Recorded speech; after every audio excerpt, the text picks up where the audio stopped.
Hello everyone, welcome to our YouTube channel. हमारा आज का सेशन अगेन सैम्पल एमसीक्यूज पे है, जहाँ हम लोग कुछ एमसीक्यूज डिस्कस करेंगे related to MCom entrance exam. और ये सारे क्वेश्चंस बहुत रेलेवेंट है लखनऊ यूनिवर्सिटी के लिए, इलाहाबाद यूनिवर्सिटी के लिए, सीयूईटी के लिए, एमजी के वीपी के लिए, दिल्ली यूनिवर्सिटी के लिए एंड अदर जितनी भी यूनिवर्सिटीज़ हैं related to MCom entrance exam, सबके लिए क्वेश्चंस बहुत रेलेवेंट होने वाले हैं। तो इनकी प्रैक्टिस आप बहुत अच्छे से कर लेना एंड जो क्वेश्चंस लर्न करने वाले वो साथ ही साथ लर्न कर लेना। तो चलो जल्दी से अपना आज का सेशन स्टार्ट करते हैं। जहाँ हमारे पास सबसे पहला क्वेश्चन है, who is father of the social system of management? Correct answer होगा C, Chester Barnard. Among the following which is not a feature of MBO? Management by objectives की बात कर रहा है। Participates the concern managers in objective setting and performance reviews, ये तो उनका objective होता है, फीचर होता है। रिव्यूज परफॉर्मेंस पीरियोडिकली, ये भी फीचर है। Top management dictates objectives, establishes a shared sense of vision, ये अगर देखा जाए तो ये मैनेजमेंट बाय ऑब्जेक्टिव का फीचर्स नहीं है। Establishes a shared sense of vision.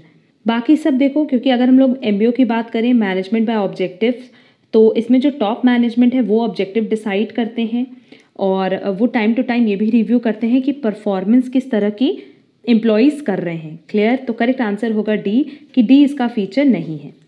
Next, which is an function of planning? Setting planning premises है, कंपेयरिंग एक्चुअल विद स्टैंडर्ड्स नहीं है, डेवलपिंग ऑर्गेनाइजेशनल स्ट्रक्चर नहीं है, ट्रेनिंग नहीं है। प्लानिंग के सेंस में बात करें तो इसमें करेक्ट आंसर होगा A, setting planning premises. The sum of powers and rights allowed to make possible the performance of the work delegated is known as। अब कह रहा है कि जो काम आपने डेलीगेट किया है उसमें आपको पावर भी देना होता है, राइट भी देना होता है। ये नहीं होता है कि सिर्फ आप अपना काम डेलीगेट कर दो और आप बोलो कि जिसको आपने काम डेलीगेट किया है वो उसको प्रॉपरली परफॉर्म कर पाए। आपको उसको रिस्पॉन्सिबिलिटी के साथ साथ अथॉरिटी भी देनी होती है, दैट इज़ पावर भी देना होता है एज वेल एज राइट भी देना होता है। Next, ISO standard 19 relates to which field? ये रिलेट करता है टेस्टिंग के फील्ड से, तो ये क्वेश्चन लर्न कर लेना। Next, in accounting the amount paid to buy a computer for office use, अगर आपने ऑफिस यूज़ के लिए कंप्यूटर खरीदा तो नो डाउट उसका बेनिफिट आपको कई साल तक मिलेगा, और जिस चीज़ का बेनिफिट हमें मोर देन 1 ईयर मिलता है उसको हम कहते हैं capital expenditure. Next, the discount usually allowed by the wholesaler to the retailer computed on the list price और इनवॉइस प्राइस। अगर लिस्ट प्राइस या इनवॉइस प्राइस पे कोई डिस्काउंट मिल रहा है तो उसको हम कहते हैं ट्रेड डिस्काउंट, और अगर हम बात करें कैश डिस्काउंट की तो ये प्रॉम्प्ट पेमेंट के लिए दिया जाता है। नेक्स्ट, गुडविल अकाउंट इज अब गुडविल की बात करें तो क्योंकि ये इंटेंजिबल असेट है और क्योंकि असेट रियल अकाउंट होता है इसीलिए गुडविल अकाउंट भी क्या होगा? Real account. तो करेक्ट आंसर होगा A. Next, in AS 24 deals with related party disclosures. AS in India's क्या, हमने एक क्लास भी अपलोड किया है जहाँ पे हमने इसकी नंबरिंग भी बताई है एज वेल एज उसका नाम भी बताया है। Next, a statement of deterioration due to old age और long use of a property is known as. अब अगर किसी असेट को या प्रॉपर्टी को बहुत लंबे समय तक यूज़ करो तो उस यूज़ को हम क्या कहते हैं? उस यूज़ की वजह से जो वो असेट की वैल्यू डिक्रीज करती है उसको हम कहते हैं obsolescence. Normal wear and tear, जो नॉर्मल उसको यूज़ कर रहे हैं उसकी वजह से जो उसकी वैल्यू डिक्रीज कर रही है। Next, X promises to help Y in smuggling of goods if Y pays him ₹5100। This is not a valid agreement because अब क्वेश्चन में क्या कह रहा है कि एक्स कह रहा है वाई को कि ठीक है हम आपको स्मगलिंग करने में गुड्स की हेल्प करेंगे, अगर आप हमें ₹5100 दोगे तो नो डाउट यहाँ पे जो आपका ऑब्जेक्ट है ये कॉन्ट्रैक्ट करने का वही क्या है? अनलॉफुल है। तो करेक्ट आंसर होगा D, no lawful object. Next, A knowing that B has committed bank robbery, obtain a promise for B for transferring his flat worth ₹5 lakh to A for ₹2 lakh. This agreement is void because अब यहाँ देखो आपको पता है कि bank robbery हुई और जो पैसा है वो बैंक रॉबरी से आया, तो वो गलत सोर्स से आया है, फिर भी आप उसको अपना फ्लैट बेचने की बात कर रहे हो, तो ये क्या है? अग्रीमेंट। ये अग्रीमेंट इलीगल है। तो करेक्ट आंसर होगा A, and the agreement is illegal by law. Next, dash is one which has been completely completed by both the parties, जिसको दोनों पार्टीज कंप्लीट कर देती है उसको हम कहते हैं एग्जीक्यूटेड कॉन्ट्रैक्ट, और जिसमें दोनों ही पार्टी ने कुछ कुछ परफॉर्म किया उसको हम कहते हैं executory contract. Which is not right of an unpaid seller against the goods, right of lien है, right of stoppage in transit भी है एंड राइट ऑफ रीसेल भी, but right to file a suit for price नहीं है। तो correct answer होगा C. Which is a feature of a limited liability partnership. अब limited liability partnership पे वैसे तो हमने डिटेल डिस्कशन किया हुआ है ऑप्शन देखते हैं, वन पार्टनर इज आंसरेबल और liable for another partners misconduct और नेग्लिजेंस, कभी नहीं, क्योंकि यहाँ पे बेसिकली जो LLP होता है वो रजिस्टर्ड होता है और उसकी अपनी एक आइडेंटिटी होती है in the eyes of law. तो उस केस में क्या होता है ना कि कोई भी पार्टनर जो करेगा वो उसकी लाइबिलिटी सिर्फ LLP की बनती है, बाकी पार्टनर्स की नहीं। Partners of an LLP have no right to manage the business directly, ये भी गलत है, वो तो डायरेक्टली बिजनेस मैनेज करते हैं। पोस्ट इनकॉर्पोरेशन पे नंबर ऑफ पार्टनर्स लिमिटेड होते हैं, नो। अगर LLP की बात करें तो इसमें मिनिमम कोई लिमिट नहीं दी है। Can raise funds from NBFC, yes, ये अगर चाहे तो NBFC से फंड रेज कर सकते हैं, तो करेक्ट आंसर होगा D. Next, As per Consumer Protection Act, a district forum has the jurisdiction to deal with the complaints where the value of good or services and the compensation claimed, if any, does not exceed 50 lakh. District forum की बात किया तो उसका correct answer होगा 50 lakh. Next, recognition of assets by economic benefits not by ownership, कह रहा है कि असेट का रिकॉग्निशन हम करेंगे इकोनॉमिक बेनिफिट्स पे कि उससे क्या रिटर्न आ रहा है, ना कि इस बेसिस पे कि उसकी ओनरशिप क्या है। Is based on which characteristics of accounting, substance over form, neutrality, prudence, completeness. अब इसका आंसर आप लोग कमेंट बॉक्स में कमेंट करके ज़रूर बताना। मैक्सिमम स्टूडेंट क्लास करते हैं बट आंसर नहीं करते हैं, तो इसका आंसर ज़रूर बताना और फिर हम इस आंसर को पिन कर देंगे। Accounting standard 12 that is accounting for government grants, ये किससे डील करता है? इफेक्ट्स ऑफ चेंजिंग प्राइजेस और supplementary in information, ownership participation by government, government grants in the form of non monetary assets. अब अगर गवर्नमेंट ग्रांट्स की बात करें तो ये मॉनेटरी में भी होता है टर्म्स में एंड नॉन मॉनेटरी टर्म्स में भी होता है, तो करेक्ट आंसर होगा सी।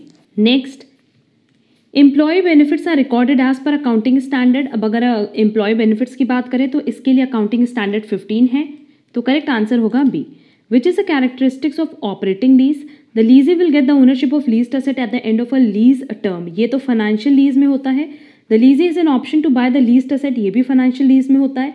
The lease term covers a major part of the life of the asset, ये भी फाइनेंशियल लीज में होता है। Does not transfer substantially all the risk and reward incidental to ownership, correct answer होगा D, क्योंकि operating lease में ऐसा नहीं होता कि आपको रिस्क एंड रिवॉर्ड ट्रांसफर हो जाता है, ना ओनरशिप ट्रांसफर होती है।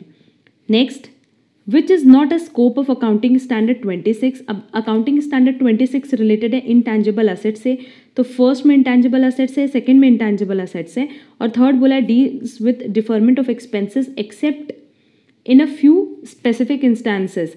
पहला 3 अकाउंटिंग स्टैंडर्ड 26 का पार्ट है but deals with deferred taxes, ये 26 में डील नहीं होता है। नेक्स्ट, प्रॉफिट ऑन री इशू ऑफ फॉरफिटेड शेयर्स, ये कहाँ ट्रांसफर होता है? जो भी बैलेंस होता है वो कैपिटल रिजर्व में ट्रांसफर किया जाता है। Direct materials not include, components purchased और प्रोड्यूस्ड इंक्लूड करता है, ऑल मटेरियल अक्वायर्ड भी इंक्लूड करता है एंड प्राइमरी पैकेजिंग मटेरियल्स भी इंक्लूड करता है।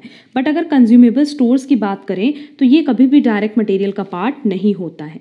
बेसिकली कंज्यूमेबल्स वो सप्लाईज होती है जो कि जर्नल प्रोडक्शन प्रोसेस में कंज्यूम किया जाता है, तो इसको कभी भी ना आप यूनिट वाइज ट्रेस नहीं कर पाओगे, इसीलिए करेक्ट आंसर होगा सी, कंज्यूमेबल स्टोर्स, कि ये डायरेक्ट मटेरियल का पार्ट नहीं होता है।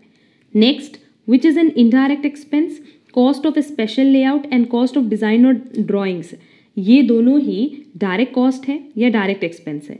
Cost of lighting and heating भी डायरेक्ट कॉस्ट है, but cost of hiring of a particular tool और इक्विपमेंट ये इनडायरेक्ट एक्सपेंस है, तो करेक्ट आंसर होगा सी।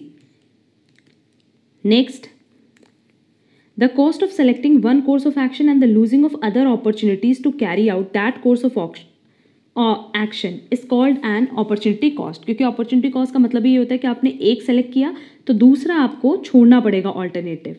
Which is a costing method adopted where large scale contracts at different sites are carried out as in the case of building construction. Job costing no, batch costing no, contract costing. The technique of costing where standardized principles and methods of cost accounting are employed by number of different companies and firms. इसको क्या बोलते हैं? Standard costing no, uniform costing. Basically ये किसकी definition है? Uniform costing की। Next, the technique of inventory control in which the different items of stock may be ranked in order of their average material investment और on the basis of their annual rupee usage. No doubt ABC analysis. The level of inventory at which indents should be placed for replenishing stocks. कौन सी level of inventory होगी? Reordering level, तो correct answer होगा C. Next, maximum consumption multiply by maximum reorder period, ये किसका formula था? Reorder level का, और इसकी क्लास हमने ऑलरेडी अपलोड की हुई है। Looking behind the company as a legal person is known as lifting the corporate veil, मतलब कंपनी के बीच में कंपनी एंड मेंबर्स के बीच में एक जो पर्दा होता है उस पर्दे को हटाने को ही हम कहते हैं lifting of the corporate veil. Reserve bank of India ये स्टैट्यूटरी कंपनी है, तो करेक्ट आंसर होगा C.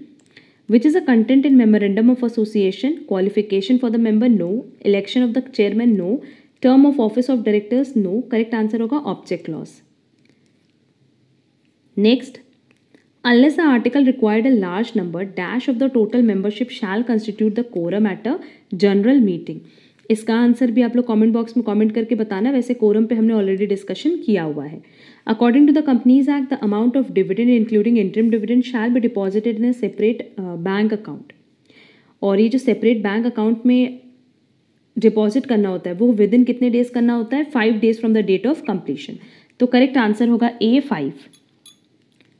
Next, when PV ratio will not be improved. अब पीवी रेशियो बेसिकली आप कैसे कैलकुलेट करते हो? सिंपली आप कैलकुलेट करते हो contribution divided by sales multiply by 100।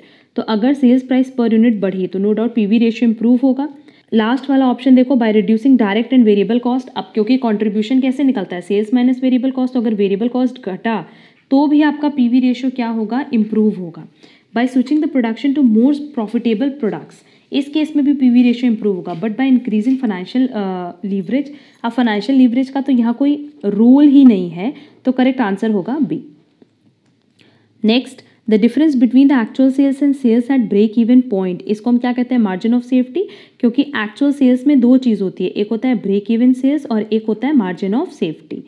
Next, a company which is a margin of safety of 4 lakh और उसमें प्रॉफिट हुआ 80,000 का और फिक्स कॉस्ट कितना है? 5 लाख। तो उसका ब्रेक इवन सेल्स कितना होगा? अब देखो, ब्रेक इवन सेल्स रुपीज़ में निकालना है तो fix cost divided by PV ratio अगर हमारे पास आ जाए तो हमारे पास कैलकुलेशन हो जाएगा। अब फिक्स कॉस्ट तो क्वेश्चन में 5 लाख दिया है, क्या पीवी रेशियो निकाल सकते हैं? हाँ, निकाल सकते हैं, क्योंकि मार्जिन ऑफ सेफ्टी का एक फॉर्मूला था profit divided by PV ratio. अब क्वेश्चन में क्योंकि मेरे पास प्रॉफिट दिया हुआ है और मेरे पास मार्जिन ऑफ सेफ्टी दिया है तो हम पीवी रेशियो निकाल सकते हैं। पीवी रेशियो मेरे पास हो जाएगा सीधे सीधे 80,000 divided by 4 lakh multiply by 100। तो ये आप निकालोगे तो 20% आएगा। अब पीवी रेशियो 20% आ गया तो ब्रेक इवन सेल्स ईजिली निकल सकता है 5 लाख डिवाइडेड बाय 20%। जब आप इसको फर्दर सॉल्व करोगे तो करेक्ट आंसर आएगा C 25 lakh. Next, ratio of all operating expenses to sales, इसको हम क्या कहते हैं? Operating ratio. और इस पर भी हमने ऑलरेडी क्लास अपलोड की हुई है। In fund flow analysis, the term fund means working capital, that is current asset minus current liability. Dash refers to the quality of a measurement procedure that provides repeatability and accuracy. Correct answer होगा reliability. क्या आप उस पर भरोसा कर सकते हो? Quality किससे पता चलेगी? reliability से। In research, the term empirical means that, empirical का मतलब होता है कोई भी कंक्लूजन जो कि ड्रॉ किया गया हो based upon hard evidence gathered from information collected from real life experiences और observations. Next, dash research is done to solve specific और प्रैक्टिकल क्वेश्चंस। करेक्ट आंसर होगा B, applied research, which is used for review of literature. Books भी होती है, thesis भी होता है, journals भी होता है, तो करेक्ट आंसर होगा D, all. Next, dash gives a clear complete description of the sources that were used while preparing the report. No doubt footnote, क्योंकि फुट नोट से पता चलता है कि वो किस सोर्स से आपने कलेक्ट किया है। Who is an assessee under income tax act, assessee वो पर्सन होता है जो कि टैक्स पे करता है। A person in respect of whom any proceeding under this act has been taken, a person who is assessable in respect of income or loss of another person, a person by whom any tax or penalty is payable under the income tax act। ये सब क्या है? Assessee की definition का part. Next, a group of persons who join together for common purpose. अब देखो, दो चीज़ होता है, एक होता है एसोसिएशन ऑफ पर्सन और एक होता है body of individual. Association of person मतलब जब ग्रुप ऑफ पर्सन साथ आते हैं और उनका एक कॉमन ऑब्जेक्टिव होता है, उसी को वो अचीव करने के लिए और उनका माइंडसेट भी होता है कि उसको अचीव करना है, इसीलिए वो ग्रुप बनाते हैं। बट अगर हम बॉडी ऑफ इंडिविजुअल की बात करें तो ये भी नेचुरल पर्सन का ही ग्रुप है और ये सिर्फ इसलिए ज्वाइन होते हैं ताकि ये किसी भी फॉर्म में इनकम जनरेट कर सके। क्लियर कि वो कॉमन पर्पस के लिए आए हैं साथ में, तो करेक्ट आंसर होगा B, association of persons. The essential conditions to be satisfied to charge any income under the head capital gains do not include there must be capital asset, the assessee transfer capital asset, there must be profit on gain on transfer, there must be an employer employer relationship. ये ज़रूरी नहीं है, मतलब इसकी requirement नहीं है क्योंकि ये तो पीजीबीपी की बात हो गई। कैपिटल गेन में ये 3 चीज़ें होनी चाहिए। कैपिटल गेन बेसिकली कब होता है? जब आप अपना कोई पर्सनल असेट सेल करते हो। Next, unabsorb depreciation can be carried forward for a, ये इंडेफिनिट ईयर्स के लिए कैरी फॉरवर्ड हो सकता है, तो करेक्ट आंसर होगा ए, एनी नंबर ऑफ ईयर्स। और आज का लास्ट क्वेश्चन है loss from specified business covered under section 3580, ये हमेशा एडजस्ट हो सकता है किसी भी इनकम से फ्रॉम अदर स्पेसिफाइड बिजनेस, तो करेक्ट आंसर होगा सी। अब ये ओवरऑल 50 MCQs थे। किसी भी क्वेश्चन में कोई प्रॉब्लम होगा तो आप कमेंट बॉक्स में कमेंट करके पूछ सकते हो, पर ये सारे क्वेश्चंस आपके एग्जाम के लिए बहुत रेलेवेंट है, तो इनकी प्रैक्टिस आप अच्छे से कर लेना। किसी भी क्वेश्चन में डाउट हो तो आप कमेंट बॉक्स में कमेंट करके ज़रूर पूछना। एंड अगर आप हमारे चैनल पर नए हो तो चैनल सब्सक्राइब जरूर कर देना, सो दैट आगे की क्लासेस की नोटिफिकेशन आपको टाइमली मिल पाए। अब अगर आपको आज का क्लास यूजफुल लगा है तो वीडियो को लाइक कमेंट शेयर ज़रूर करना। हम लोग मिलेंगे हमारी नेक्स्ट क्लास में। आज के लिए बस इतना। Thank you so much.